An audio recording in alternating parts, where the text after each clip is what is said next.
Dans cette première partie de notre préparation à la seconde, je voudrais revoir avec vous un point du programme de troisième qui en fait préparait à tous les exercices de bac. C'est l'argumentation.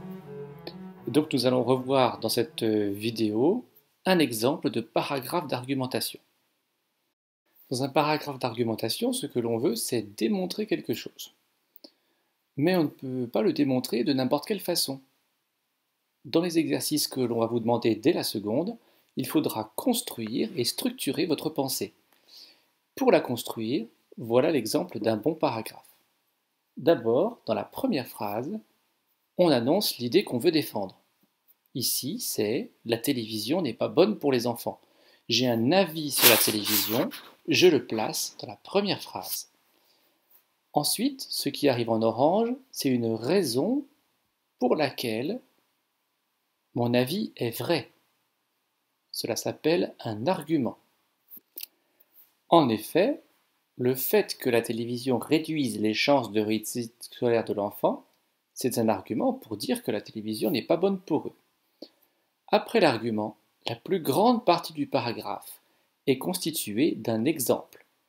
Cela veut dire un cas concret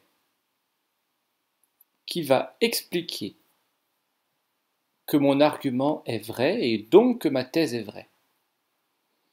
Cet exemple concret, il est constitué dans ce paragraphe par des noms propres, par des chiffres qui sont assez évidents. On peut dire qu'il est en deux parties, c'est possible d'avoir un exemple en deux parties. Donc on peut dire qu'il est en deux parties puisque déjà on parle d'un savant qui s'appelle Johnson et qui a étudié plein d'enfants. Et puis en deuxième partie, on prend un exemple encore plus précis d'un seul enfant, Brian, 13 ans. Pour terminer le paragraphe, on doit absolument créer une structure comme une boîte dans laquelle on mettrait l'exemple. Donc la boîte, elle doit être fermée et à la fin du paragraphe, on reprend la thèse, ça veut dire on reprend notre avis qu'on avait sur la télévision.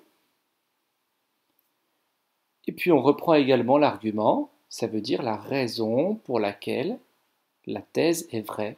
Ici, ça impacte la réussite scolaire des enfants.